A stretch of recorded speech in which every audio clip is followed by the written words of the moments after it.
good, everybody, and welcome to Weekday Wagers as we are winding down 2025. I cannot believe that we are already at December 30th, New Year's Eve. I think that's the proper number of eves behind that. But listen, so glad you joined us here on this Tuesday. I got Robbie Hockey here. We're going to be talking some basketball. I'll be talking some basketball. He's going to be talking some football with me as we talk about what happened in last night's game. Kind of looking at the ice for some plays tonight, as I got a college basketball play that I love for tonight. But before we can do that, we've got to look back and see what happened yesterday. And it was ugly. That's all I can say. Washington, Florida, you know what? Two great goalies, typically known for unders, and they allow 4 goals in the first period. So, whatever. Bad beat there. DG had a one-on-one type of night with Anthony Black. He did not hit his rebounds and assists, but he definitely went over the 1.5. In fact, he finished with 2 for 7 shooting from behind the arc for a little plus 100 play there. But enough of that mess. That's ugly. 1 and 2. Rob, let's talk to something. Let's talk about something that's going to be a lot more fun, a lot more engaging, and certainly a lot better news. What the heck is going on with you? Man, what's up, Mark? Yeah, that game last night. What an interesting game. My guy cut Conica, Minota, Mumford and Son, whatever his name was. He didn't come through. Had 2 receptions in the first half, and then he was ghost the rest of the game.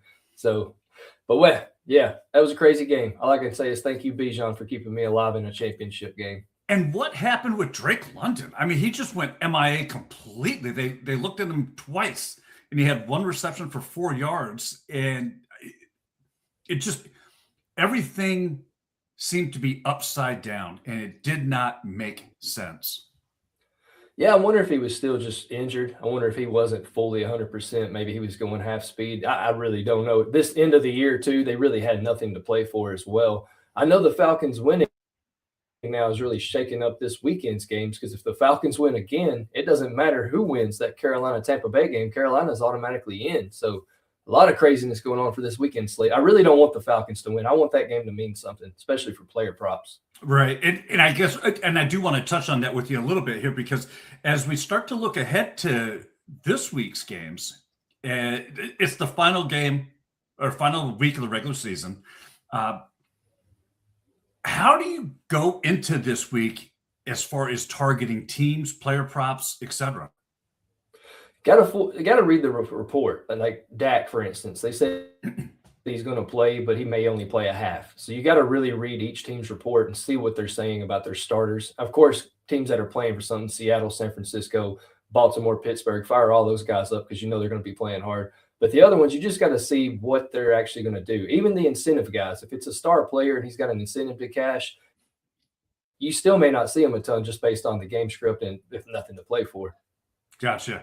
And looking at that, like I already know the big news here in upstate New York is that Josh Allen, right? He's not playing at all next week. He'll get out. He'll go for the first series. So his game started streak stays intact.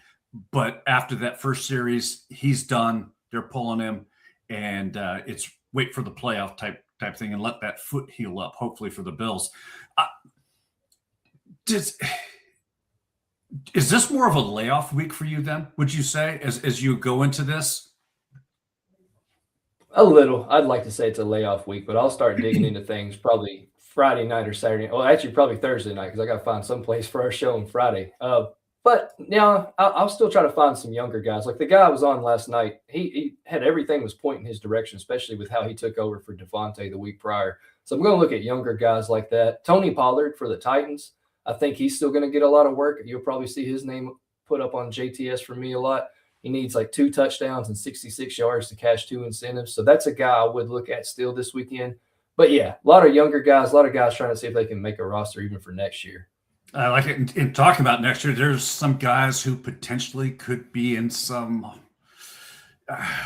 there's one individual who could be in some hot water, and that might affect next year. And we are talking about, as Nate G says, Trevon Diggs. Wow. And Yeah, Miss Kim, you're exactly right. It's not a great day for the Diggses in general, plural.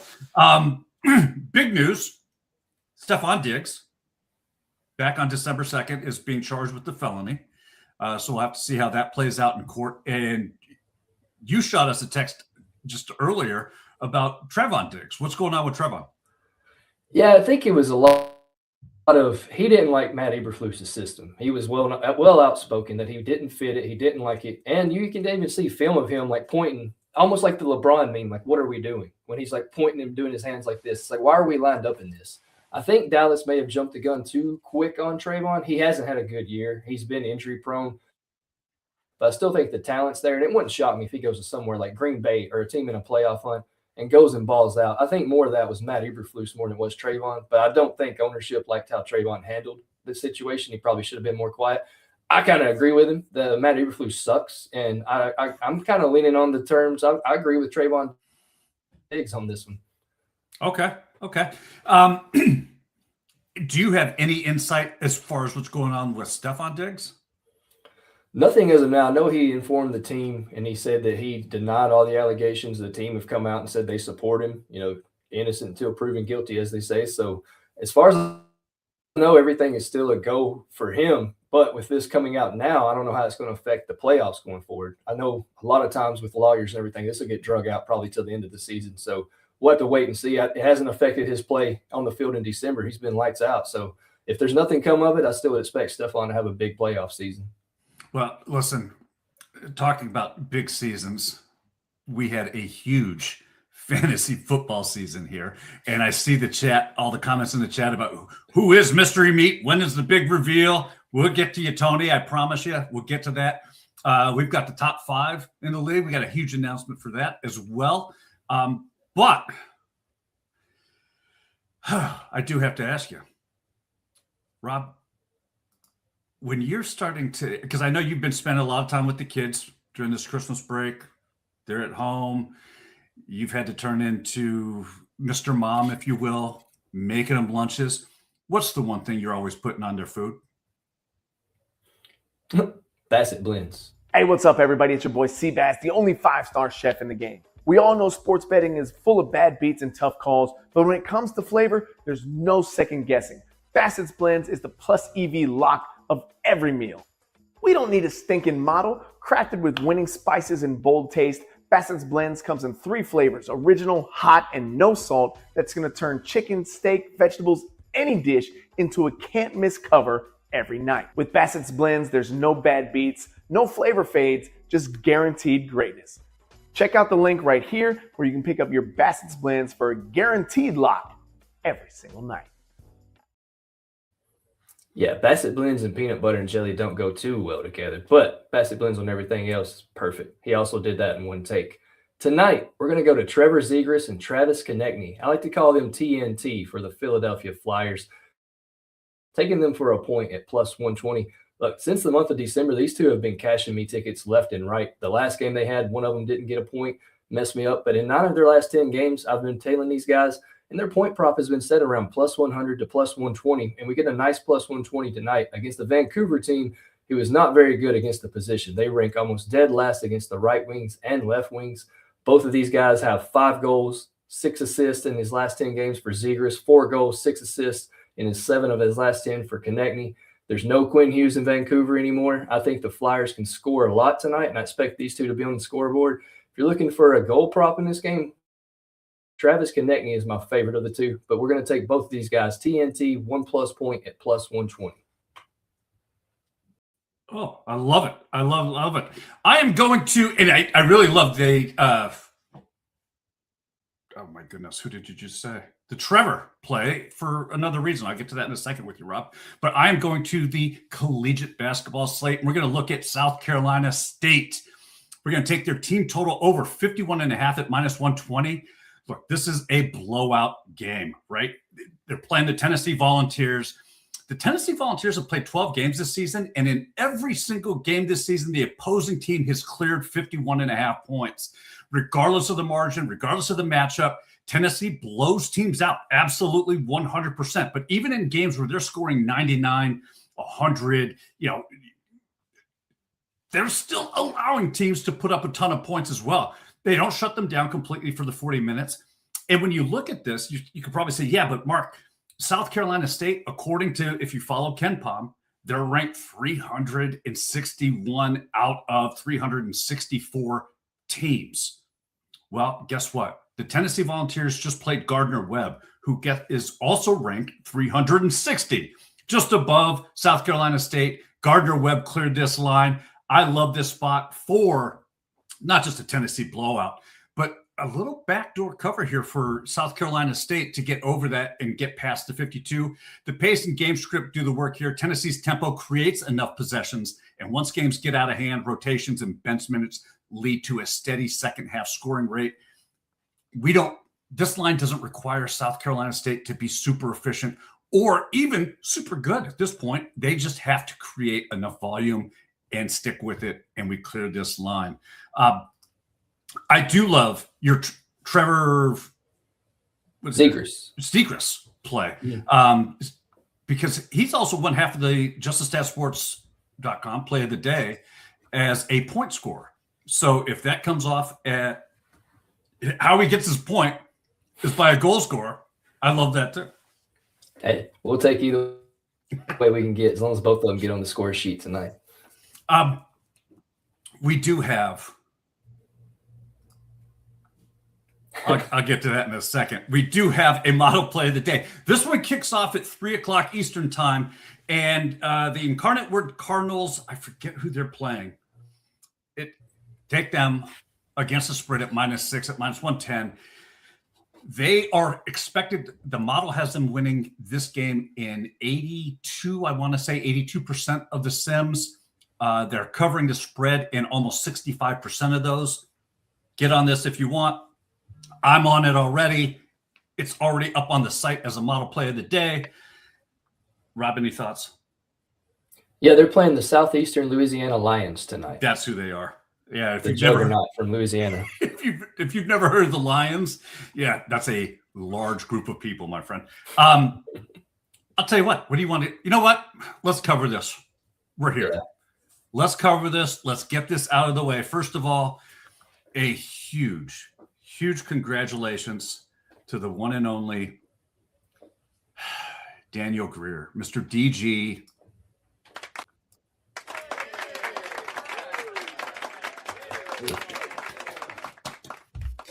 Yeah, you won the Weekday Wagers Fantasy League Football Championship. You beat Scotty Y. Scotty Y comes in second. Walsey came in third. Larry, number 4, and Mystery Meat, number 5. I don't know. How do you think we should handle this, Rob? Should we just reveal who Mystery Meat is, or do we let it go and? Yeah, we can go ahead and reveal it. I will tell you, he was chosen because he is a member of us. He's a member of our group. He is good at fantasy football. He's not as good at me in our home league, but he is pretty good at fantasy football. So, yeah, go ahead, Mark. You can unveil it. So, I want everybody to go back in time, right before the football season started. Things were a little tumultuous. We were homeless for a while. I mean, let's just say it. We were homeless for a while. The Mystery Meat, the one who came in 5th, by the way. I have the complete list here, actually. So we got Joe. I finished in the top 10, so I'm happy. Top 10 finish for me. And Joe came in 6th. Tony Metzger Nonsense McGee came in 7th. Tony Metzger 8th. Chris Cool came in 9th. Robbie at 10. Kim at 11, and the list ends there. I think you're leaving out somebody. I'm kidding. I am kidding. I came in dead last, which I do have to say, that's 2 years running. For football leagues that we've run. That's 2 years running. I've come in dead last. So I think I need motivation. Now that DG won, it may motivate me. Like my dad won our home league, the one that me and Preston are in, and I don't think he's taken that championship belt off since he's won. I saw him. He went to meet Santa, took a picture with Santa with our championship belt on. I think he took it to every family function we had. So So yeah, now I'm motivated in 2 leagues. So yes, I'll come back and try a little harder next year. Well, I do have to say, first of all, our phones blew up last night when the game was finally over and somebody had figured out that they had won. The second is that's the graphic that got sent to us. Yes. So I didn't make that. Rob didn't make that. DG is pretty proud of the Weekday Wagers champion title. So as you can tell, he's fully blinged out. No more. Without any further ado, Mystery Meat is our one and only handicapper at justicestatsports.com, Mr. Preston Boston. He was the one who was behind the double M, which I think is ironic because it's an upside down double W. So Mystery Meat is Preston. He did a hell of a job this season. Thank you so much. I do know that DG is looking at putting together a playoff fantasy football league, so there will be more to come on that here shortly. But yeah, that's the stance. We will be getting the prizes sent out here shortly. Let's get to this. Yeah. Let's get to where you and I seem to do a lot better in Light the Lamp than we do in fantasy football. And I don't mean to throw myself into that, just kind of riding your coattails. But we've got Bo Horvat at plus 165. We got Sam Reinhart, 170. Sebastian Aho at plus 180. The Sid at 190. And Trevor Zigras at plus 215. Robbie, who do you like on this and why? And looking at your list, I really liked Bo Horvat, but I think I'm going to go off the list. I'm going to go off the script. I'm going to take Austin Matthews tonight at plus 140. Like, I know William Nylander is not going to be available more than likely, but they're at home, and Toronto at home can put up some goals. And I think Austin Matthews can get one. He's absolutely owned New Jersey over the years as well. He scored a total of 9 goals in his last 10 games against the Devils. He has 6 goals in his last 10 home games as well. So give me Austin Matthews to light the lamp tonight. I do like Austin Matthews. In fact, I looked at him a lot, trying to get a gauge, but I know he's fighting some injury. And always, yeah, it was listed as questionable. So with that, I am going to our guy, Mr. Bo Horvat. Why? One, they're playing the Chicago Blackhawks. The Chicago Blackhawks right now are in free fall because Connor Bedard is injured. He's still out with the injury, and this team just has not found a way to stop teams from scoring. And even with a healthy Connor Bedard and a healthy Chicago Blackhawks team, Bo Horvat has faced the Blackhawks 4 times. He has scored a goal in all 4 of those games. I love the spot for him to make it a clean 5. Give me Bo. He's great for parlay pieces too. So if you like to get 2 guys, put them in a 2-man for plus money, he's great for one of those. Lane Hudson tonight for Montreal is another one who I think is a great piece. If you're looking at point parlay pieces, I should have mine up later on the site, but kind of waiting to see who's going to be goalies. They haven't got all the goalies set yet. So goal scorers and point props, I try to wait till later in the day till I get some confirmations on that. Okay. All right. We do have, I'm trying to think, Thursday is January 1st. Correct. And we're still trying to work out whether or not, from a scheduling standpoint, I believe that we will be on. I know that I am hoping, look, he's in the chat, but right now he can't say anything to us. So I'll say this. If DG is busy or had too many White Claws for New Year's Eve because he saw the ball drop, and we're able to do the show on Thursday, there is something happening tomorrow night that I know you and I are both excited for.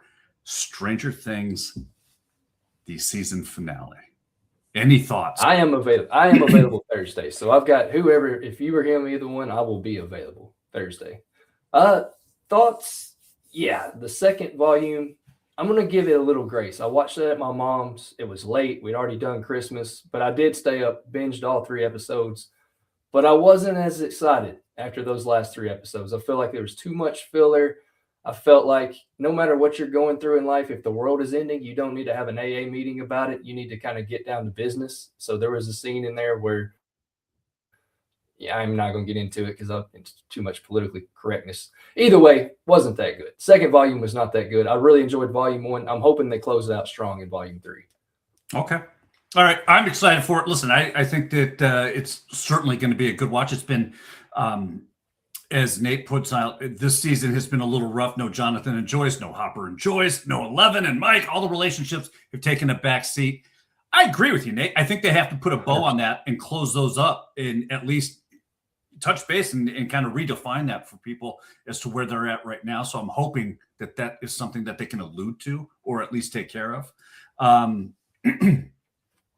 Yeah, I'll give it this. I mean, I enjoyed every season and every volume up until the last one. I just felt like the last one was just too much filler for me. It didn't really seem like there was enough substance. It was just a lot of filler. So I'm hoping that they can hammer it home and don't pull a Game of Thrones on me. Gotcha. Although, wait a minute. I do have a question. What do you mean Game of Thrones on you? I hated the ending of Game of Thrones. Did you really? I absolutely hated it. Yeah.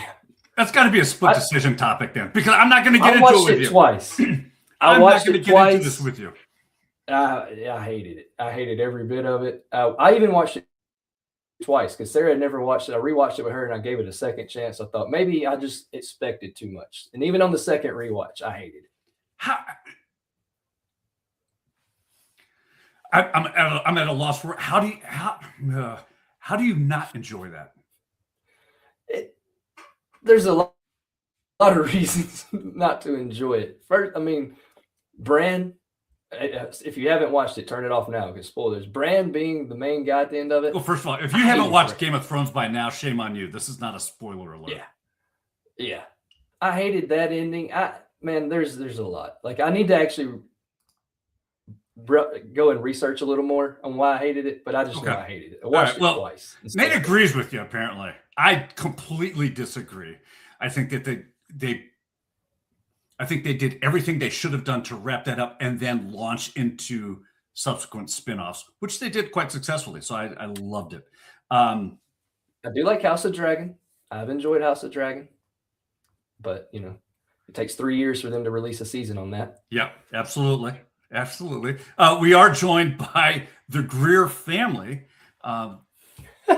as Miss Penelope has joined us, and so has apparently DG's account has been hacked, which I find hilarious. Girls, by the way, your dad said he's taking you shopping this week.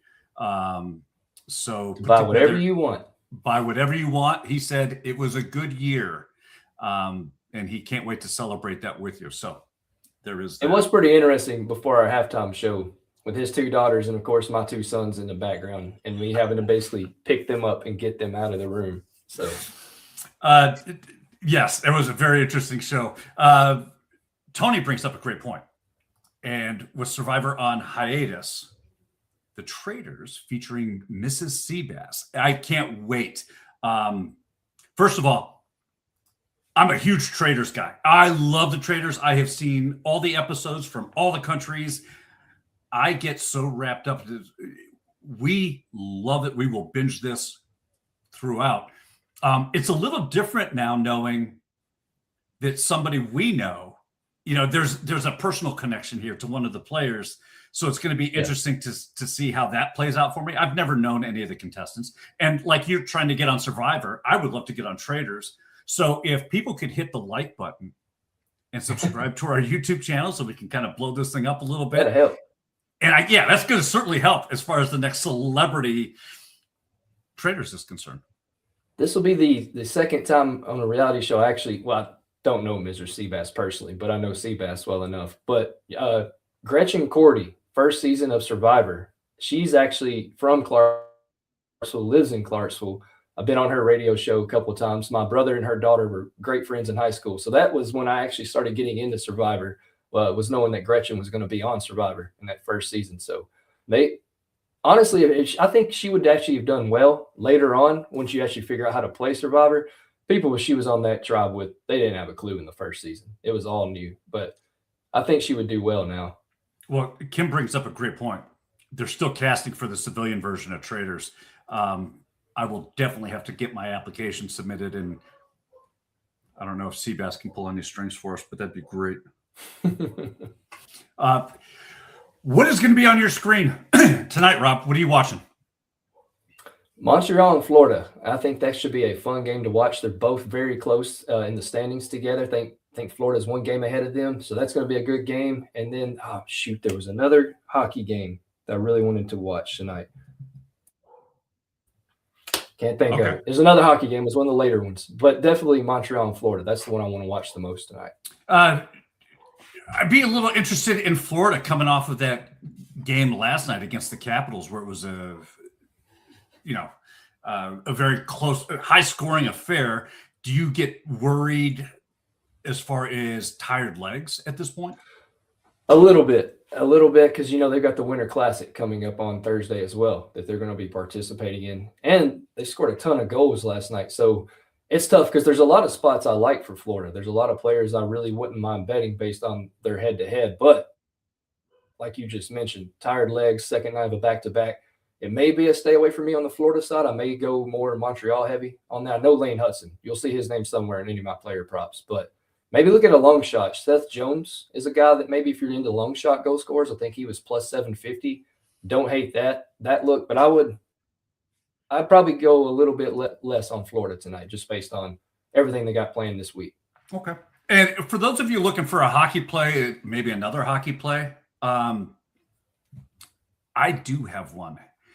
In fact, I was just, as you were talking, I just checked the goalie confirmations, and Spencer Knight is in goal for the Blackhawks. They are taking on the Islanders, who do I think Horvat lights the lamp tonight? Yes, I do.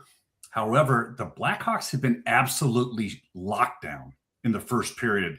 Give me that. I'll take the first period under 1.5 at -105. I love this spot. Chicago in the first period has been an absolute cash cow when they're at home, especially with Spencer Knight in goal. I think that they're able to hold it, and they basically after the first period, the second and third, it's all hell breaks loose, and it's absolute chaos. They can't play defense, they can't stop a shot, and everybody lights the lamp against the Blackhawks. But for that first 20 minutes, it's fun, it's exciting, and I'll be sweating out another first period.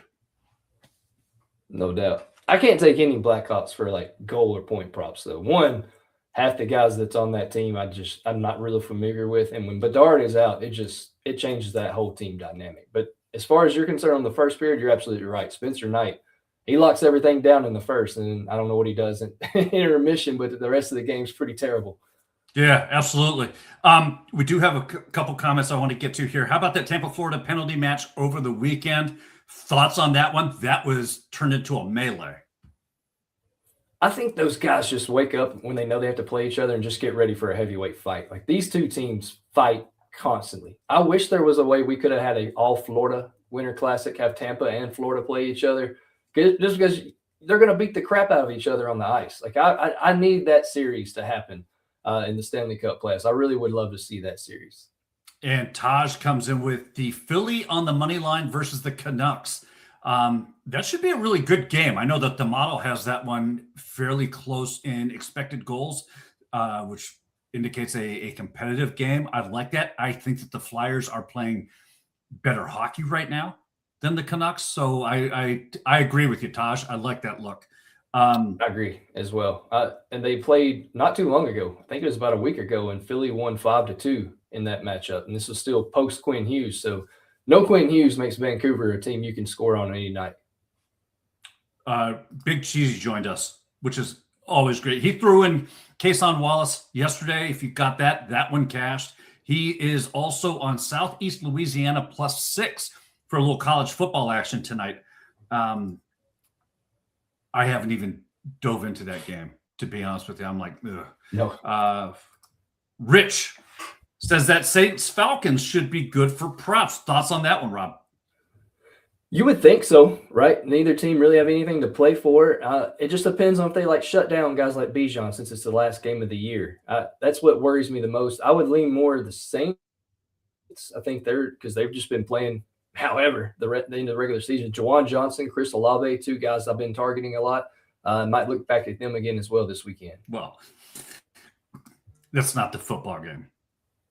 I was thinking the Raging Cajuns are playing, right? Louisiana Raging That's your Cajuns That's your play of the day. He's Big Cheesy. We've done this once before. You went against the model once before, and it didn't end well for you, my friend. Look, it should be an interesting game. Taj has a question for you, Rob. Anthony Mantha over 1.5 shots on goals. That's at plus 105. Well, I don't do a ton of shot on goal props just because the league doesn't know what a shot on goal is anymore. I don't want to tell you anything on that one because I honestly, I'll look at that for goal props. I like to see how much guys are shooting, but as far as playing the actual prop itself, I never do because I'm always on the wrong side of it. Okay, all right, that's fair. I look at the list that comes out on the data cheat sheets, and it's like, okay, those are the guys. And to your point, I remember last year at this time, we had lots of guys who were in the 70s and 80s as far as season long shots on goal, hitting their lines or going over their lines. This year, it's been like, 12, 15 guys on a full slate that are in that 65 to 70% range. The point scoring has been much more consistent, much more active. We've seen a huge uptick in scoring in the NHL, which is always good for the league, right? Yeah. The more goals being scored in hockey, everybody's happy. For sure. With that, we've got tomorrow coming up, bud. And we're also on the verge, tomorrow being New Year's Eve.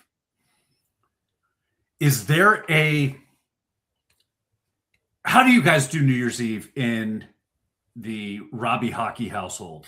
Do you guys watch the ball drop? Do you celebrate with the champagne?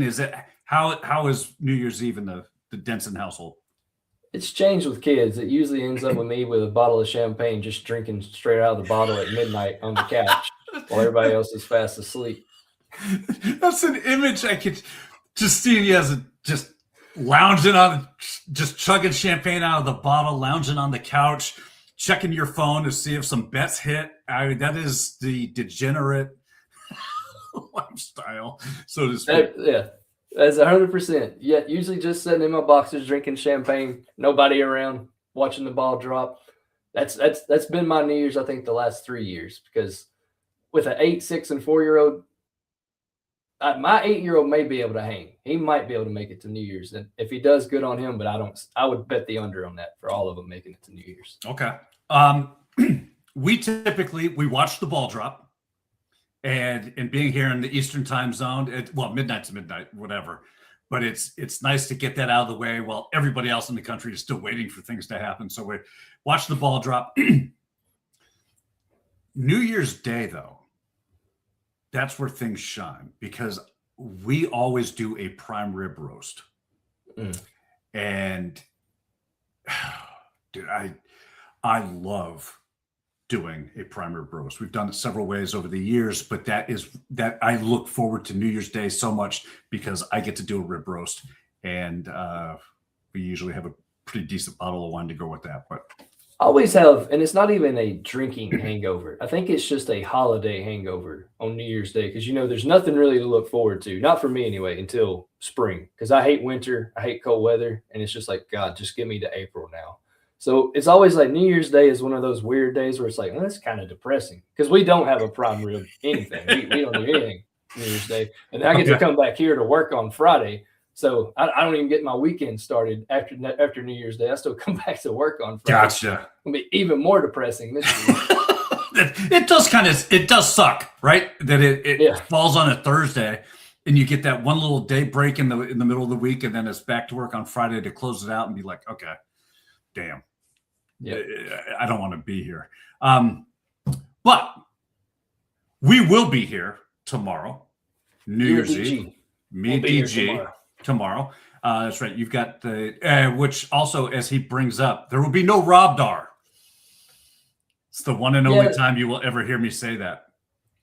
Well, for 2 reasons. One, I'm a pallbearer tomorrow. I got to be a pallbearer in a funeral, and it's a weird weekend for Robbie's Radar as well. The correct name of that. Right. So it was probably not going to happen regardless, but with everything coming up or that came up this weekend, it definitely isn't happening tomorrow now. And my apologies, buddy, because I am so conditioned to see Joe and his comments in the chat that I know it's like a Pavlov dog's response for me to stay away from that. But when DG puts it up there, I'm like, I trust this guy, and then he does that to me. That's horrible. My apologies. In 2026, I will do better. I just won't trust DG. That's apparently how I have to approach. As long as I never say it, we'll be okay. As long as I never say it, we'll be okay. We'll be fine. Yeah.